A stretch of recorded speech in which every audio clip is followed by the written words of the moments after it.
الصحابة والتابعين شيء لله لنا ولهم الفاتحة. أعوذ بالله من الشيطان الرجيم. بسم الله الرحمن الرحيم. الحمد لله رب العالمين الرحمن الرحيم مالك يوم الدين. إياك نعبد وإياك نستعين. اهدنا الصراط المستقيم صراط الذين أنعمت عليهم غير المغضوب عليهم ولا الضالين آمين يا رب العالمين. بسم الله الرحمن الرحيم. الحمد لله والصلاة والسلام على سيدنا ومولانا رسول الله وآله وصحبه ومن والاه.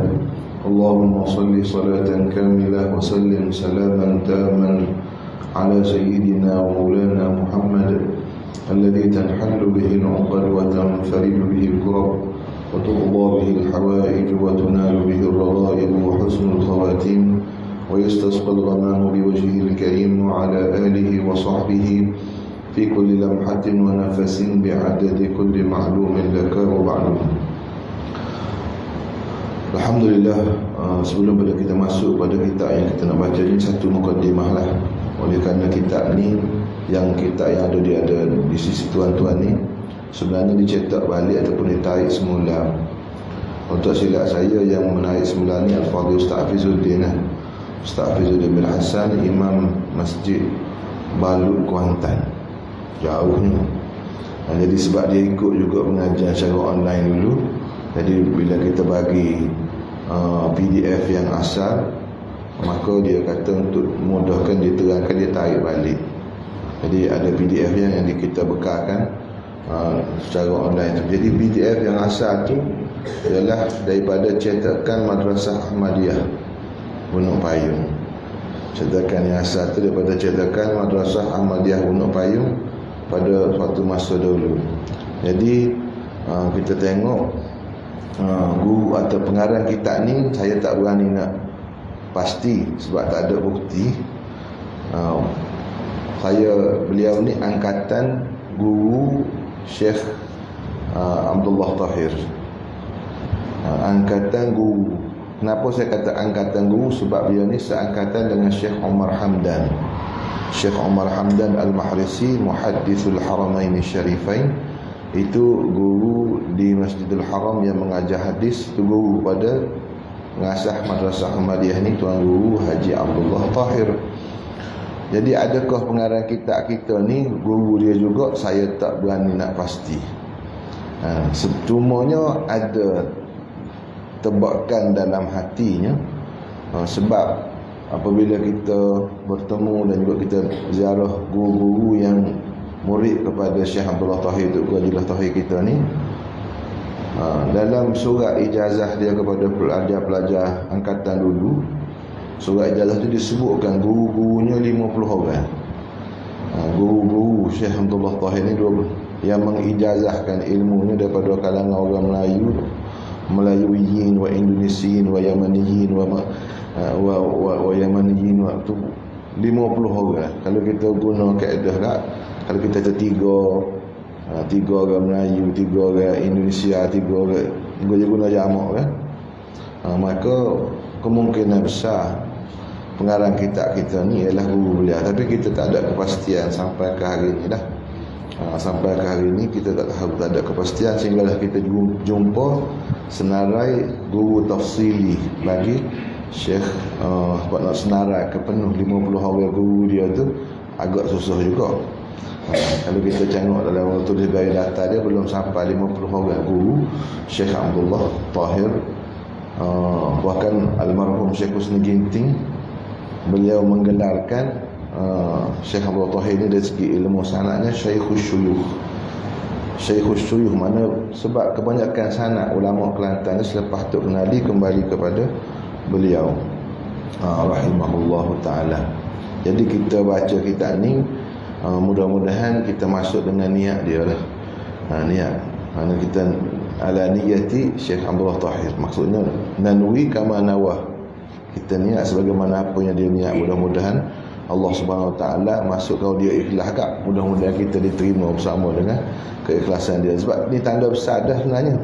Tanda besarnya kitab ni kita baca ni sebab keberkatan usaha daripada dia.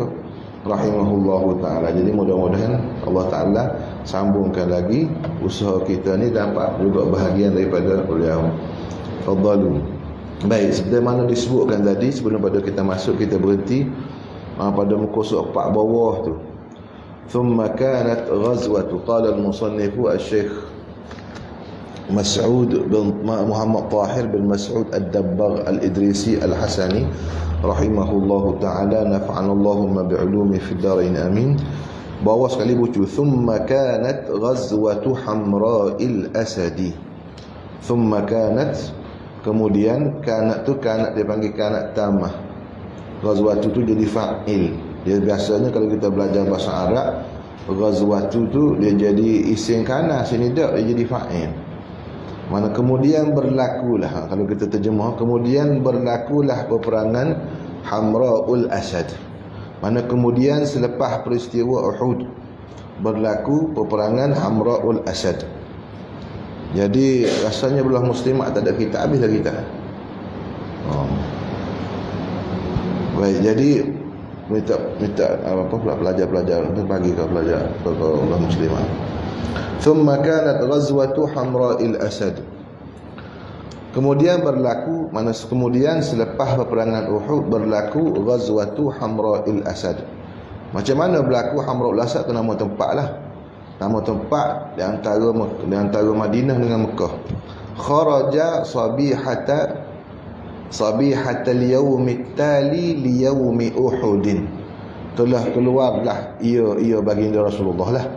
Mana keluarlah baginda Rasulullah sallallahu alaihi wasallam pada hari yang mengiringi bagi hari peperangan Uhud. Hari peperangan Uhud hari Sabtu.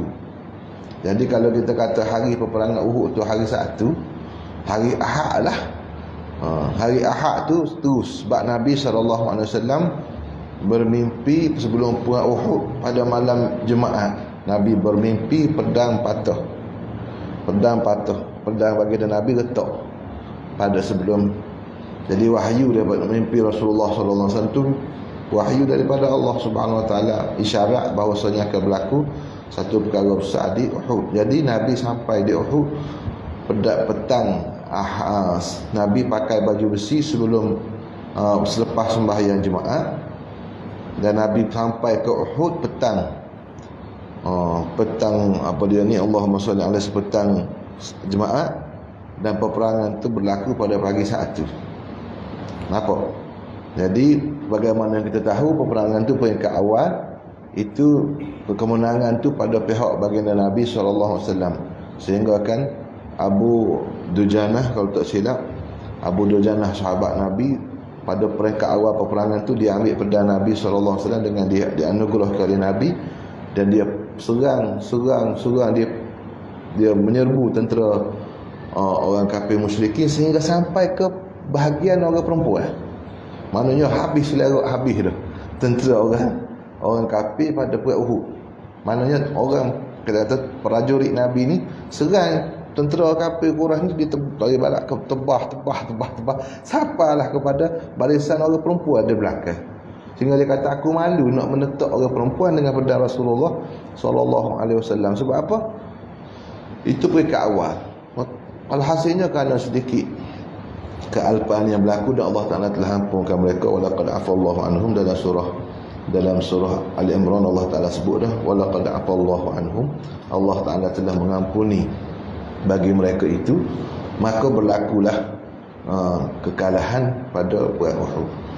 Jadi bila berlaku kekalahan pada Uhud, berlaku, maka terluka orang Islam dari segi zahir dan juga dari segi perasaan.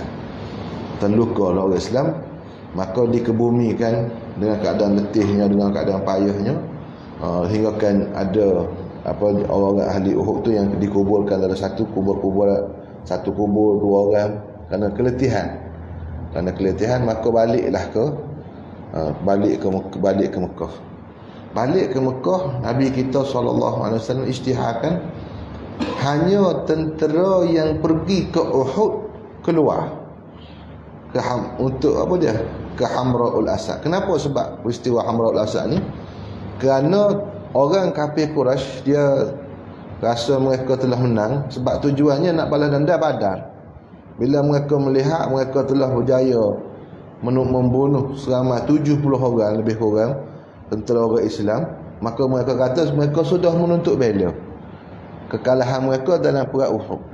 Maka dah 70 orang dah sudah terhasil dah tujuan perang Uhud tu nak menuntut bela. Jadi apabila mereka rasa mereka sudah menang, mereka balik.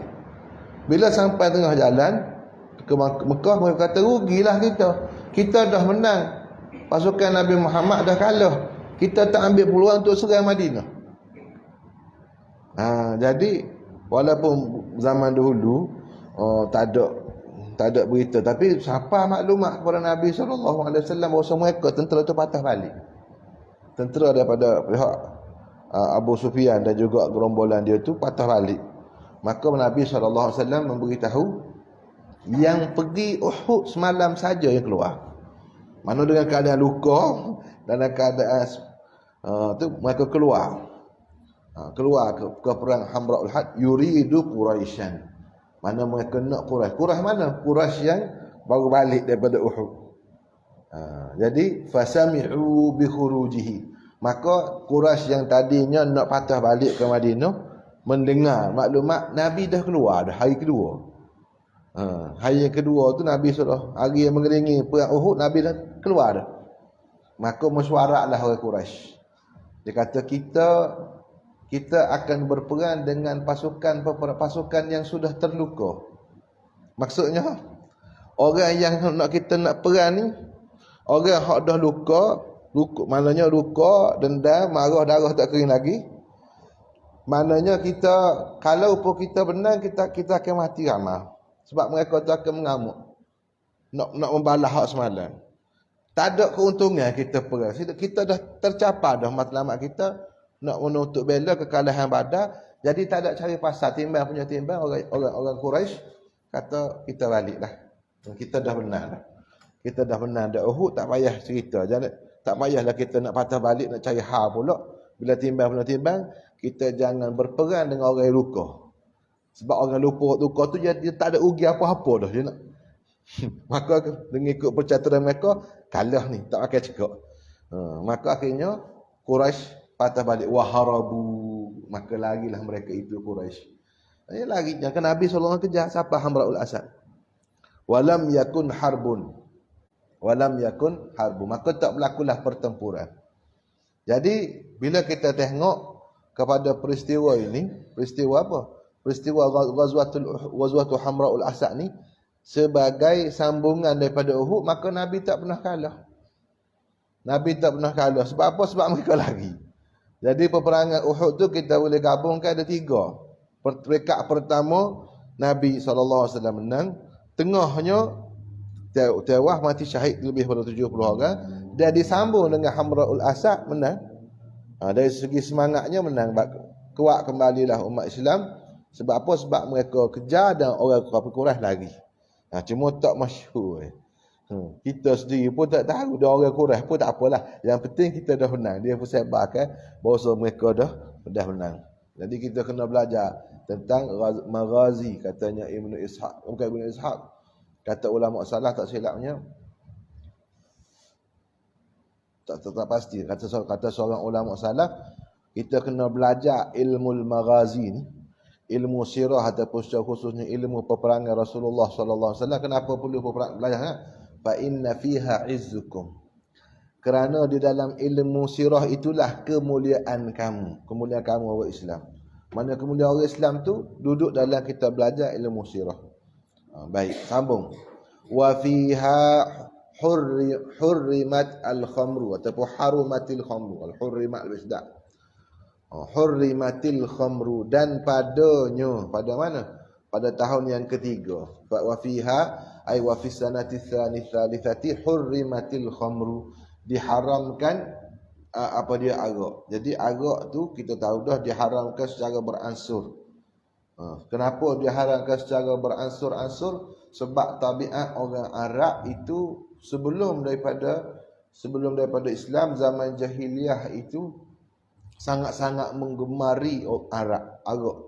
Walaupun menggemari orang Arab jahiliyah ni, Orang laki-laki je minum arak. Orang perempuan no way.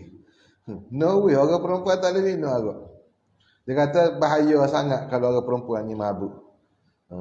Jadi kerana tu halal bagi orang laki-laki, haram bagi orang perempuan dalam jahiliah. Jadi apa dia, sebab orang Arab dia ada sifat ghirah, maknanya bercemburu yang amat sangat. Jadi kalau isteri mereka ataupun anak-anak perempuan mereka minum arak, sangat-sangat bahaya. Maka mereka kerak putuskan jangan. Tapi hak laki-laki tu macam-macam lah. Dia ada minum arak waktu pagi, dia ada minum arak waktu petang. Dan dalam syair-syair zaman jahiliah tu, kalau kita tengok, kita belajar sastra tarikhul adab, dalam tu boleh tengok lah. Mana sampai setiap syair, hak paling masyhurnya syair apa dia ni, ala hubbi bisahniki fa asbahina wala tubqi khumural andarina musya'sya'atan ka'anna al-hussa fiha idza mal ma'u khalataha sakhina. Tu cerita arak belaka tu. Cerita campur arak dengan air nak baca lagu mana apa semua sekali. Punyalah berahi pala qasidah cerita pasal arak. Ini syair jahiliah. Syair jahiliah dia cerita pasal arak, cerita pasal orang perempuan, cerita pasal apa, tu cerita zaman jahiliah. Jadi berahi sangat orang Arab kepada arak ni, maka pengharamannya secara beransur-ansur. Turun ayat Quran pertama kali menceritakan bahawasanya arak itu rezeki arak tu boleh digunakan untuk benda baik, boleh digunakan untuk yang tidak baik. Tu hak peringkat ayat Quran mula-mula kita kena. Kemudian turun ayat Quran yang kedua. Ayat Quran yang ketiga tu baru turun fajtanibuhu la'allakum tuflihun. Hendaklah kamu menjauhi akan dia. Baru yang ketiga. Jadi kenapa tu? Supaya dididik hati para sahabat. Maka apabila turun ayat tu, kata Anas bin Malik radhiyallahu anhu, Anas bin Malik pada tahun ketiga ni, baru umur 13. Dia kata ketika turunnya ayat turun diharamkan arak tu, saya sedang menghidangkan arak. Saya sedang menghidangkan arak kepada tetamu-tetamu ayah tiri saya. Ayah tiri saya Abu Talhah tengah dia jamu orang arak masa tu. Jadi orang beritahu kepada arak sudah diharamkan. Mana saya tengah ada akad arak masa tu. Maka katanya katanya Anas bin Malik, ayah tiri saya bangun pergi kat payah arak, katak tem katak payah arak. Sebab apa tu? Bila disuruh, sebab iman tu sudah tertanam dalam hati sallallahu alaihi wasallam. Nabi sudah ajar manusia dengan iman, bila suruh terus buang. Perintah daripada Allah, perintah daripada Rasul, terus buang. Tak ada timbul kata tengah duk minum nak habis dululah. Tak ada duk minum dah ni. Tak ada begitu. Baik. As-sanatu wa fiha hurrimat as-sanatu rabi'atu. Tahun yang keempat daripada hijrah Nabi SAW, kana fiha ghazwatu Bani Nadhiri qabilatin minal Yahudi. Berlakulah, dia kata, pada tahun keempat itu ghazwah Bani Nadhir. Ghazwah Bani Nadhir ni kalau kira panjang juga cerita dia, cuma kita baca secara cepat dalam daurah. Kalau tidak nak baca panjang, kena baca kitab yang panjang sikit. Baru seronok sikit. Ini kita baca terjemuh lah.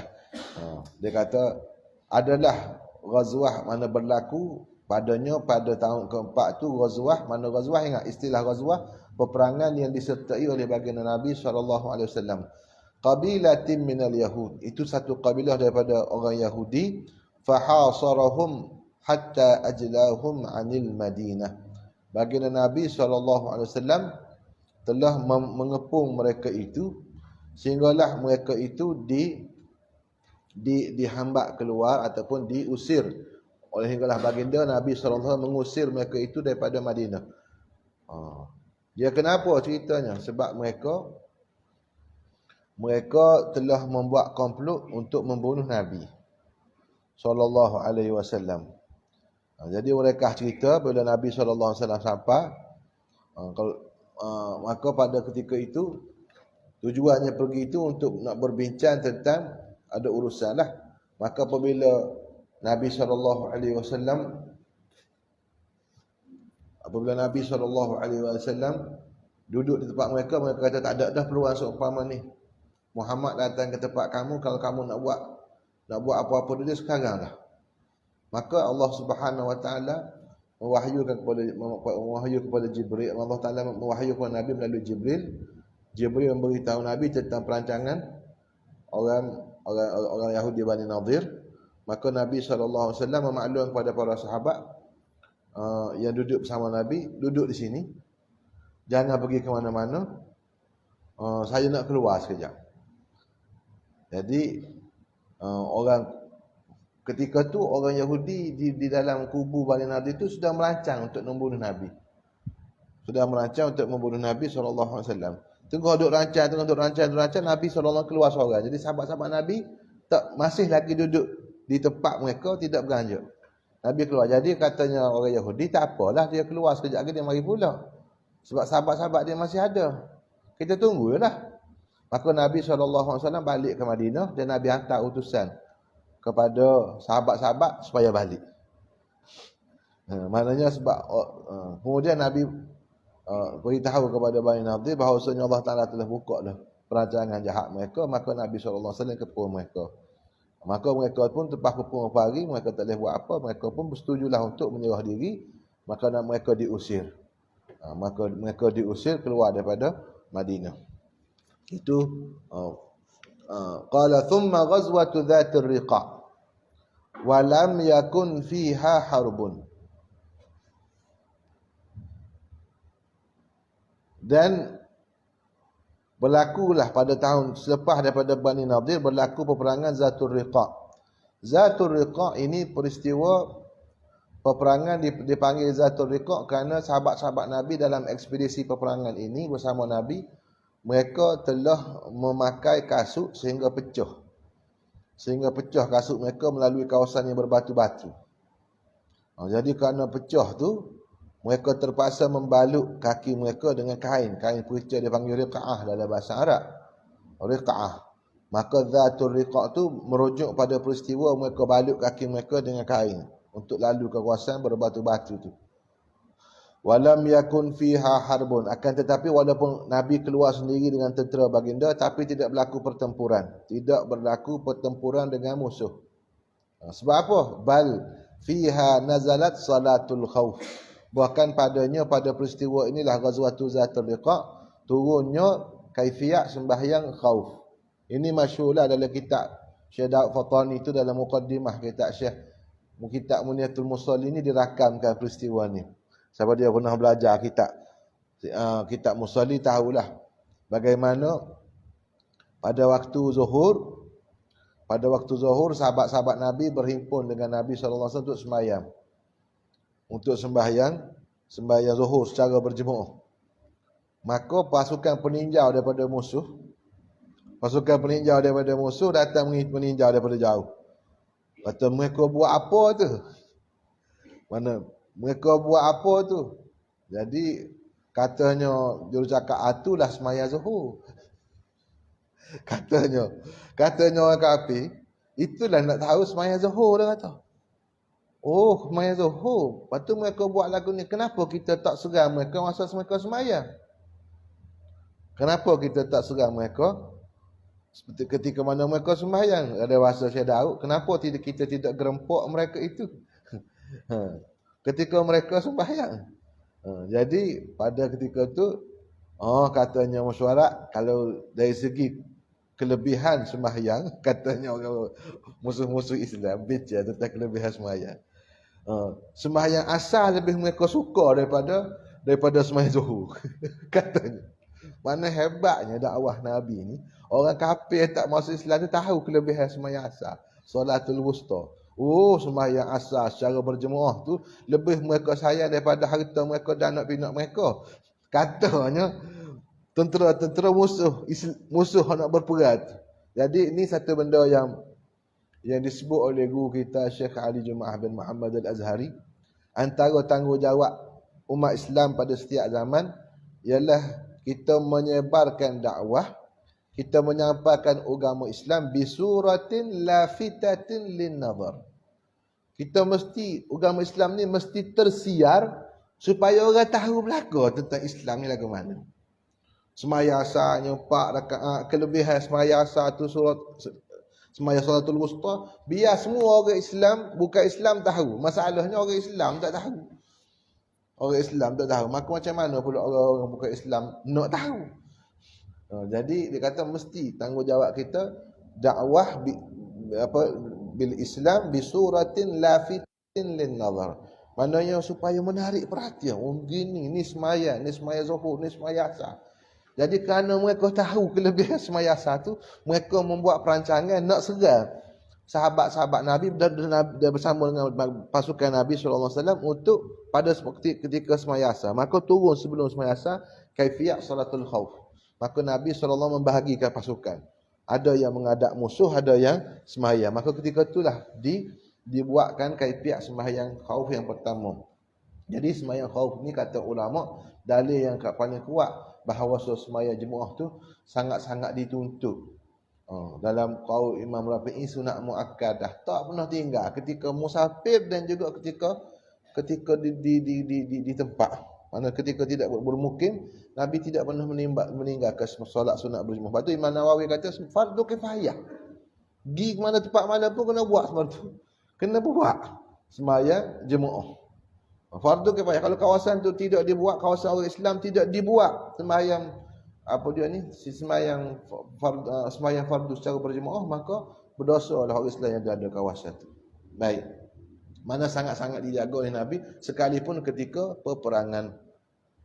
Ada kitab yang PDF yang ada. Wa rukhsatul yatim.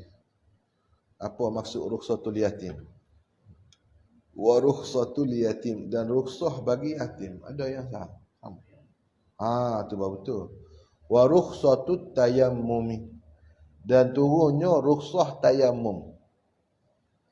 Rukhsah mana kelonggaran hukum. Sebut kalimah rukhsah, maka di sana ada hukum azimah, ada hukum rukhsah. Hukum azimah ialah apabila kita berhadas, kita kena mengangkat hadas dengan wudu.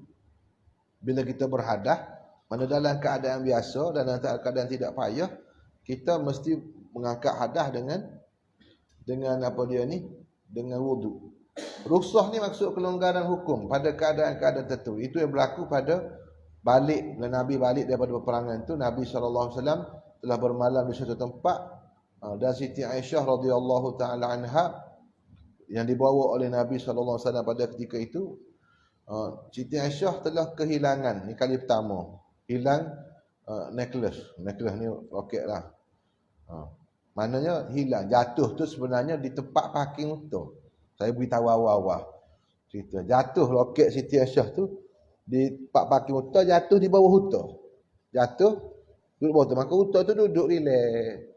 Jadi bermalam tu Siti Aisyah radhiyallahu anha beritahu Rasulullah hilang. Jadi ada kata bukan loket dia, loket pinjam. Kata almarhum Tuan Guru Haji Ni Abdul Aziz, maknanya nak pergi apa pakai juga. Orang perempuan kan. Nak pergi apa pinjam lagi, dia kata. Loket. Padahal tak ada orang nak tengok pun. Baik, tapi pinjam juga. Jadi susahlah dia, sudah balik ni hilang loket orang je, maka dia suruh cari. Maka bila suruh cari, Nabi kata, okey, minta cari nak jumpa lagu duduk berhutan. Cari tu kak. Jadi sahabat-sahabat Nabi risau, kawasan tak ada air. Nak semaya tak boleh, nak apa tak boleh. Maka Nabi SAW keletihan, Nabi tidur dalam kemah, apa dia beriba di atas, diriba oleh Siti Aisyah radhiyallahu anha. Kemah kecil. Sayyidina Abu Bakar orang lapor dia, tengok gak anak perempuan kamu tu duk ngada-ngada dengan Nabi SAW. Manusia tak ada air nak wuduk macam mana? Maka Sayyidina Abu Bakar masuk dalam kemah. Nabi sudah tidur. Dia ambil tak jari dia cocok Siti Aisyah. Ni kamu ni mengada-ngada. Maka katanya Siti Aisyah, sakit tu kat Tuhan dah tahu. Dia kata kamu lah ni menyusah kepada orang Islam. Kamu ni menyusah kepada orang, sebab apa? Cari roket. Jadi sakit tapi saya tak gerak sebab Rasulullah sedang tidur. Jadi dia marah oleh Sayyidina Abu Bakar. Walaupun ada tok lelaki tu tok ayah boleh marah lagi. Kum jadi. Tapi tok lelaki tak dengar lah. Jadi apabila sabar tu sampailah subuh tu Nabi SAW bangun dan wahyu turun ayat tayamum. Walaupun tak ada air boleh tayamum untuk sembahyang. Tu kelonggaran hukum turun dengan berkat kesabaran Siti Aisyah didenda oleh ayah dia tu. Oleh Sayyidina Abu Bakar Siddiq radhiyallahu taala. Jadi kata Usaid ibn Khudair, salah seorang sahabat Nabi kepada Sayyidina Abu Bakar, "Ya Abu Bakar, laisat hadhihi bi awwali barakati alikum." Wahai Abu Bakar, ini bukan keberkatan pertama keluarga kamu. Ini bukan keberkatan yang pertama dalam keluarga kamu. Ini mana salah satu keberkatan yang Allah Ta'ala beri kepada umat Islam dengan berkat keluarga kamu. Wahai Abu Bakar Siddiq. Tak heranlah sebab Sayyidina Abu Bakar tu dia dah sanggup berapa. Maknanya taraktu lahumullah wa rasuluh. Maknanya untuk keluarga Sayyidina Abu Bakar kata tak ada apa-apa pun tak apa, Allah dan Rasul lah untuk keluarga aku. Qala thumma, jadi rukhsatut tayammum, dia bukan rukhsatul yatim. Thumma ghazwatu badrinil akhirah. Kemudian peperangan Badar akhirah. Allahu akbar, Allahu akbar. Sambung ni panjang sikit, kena azan dulu, kita sembahyang, lepas tu kita sambung pula. Wallahu subhanahu wa ta'ala a'lam wa a'lam. Azan.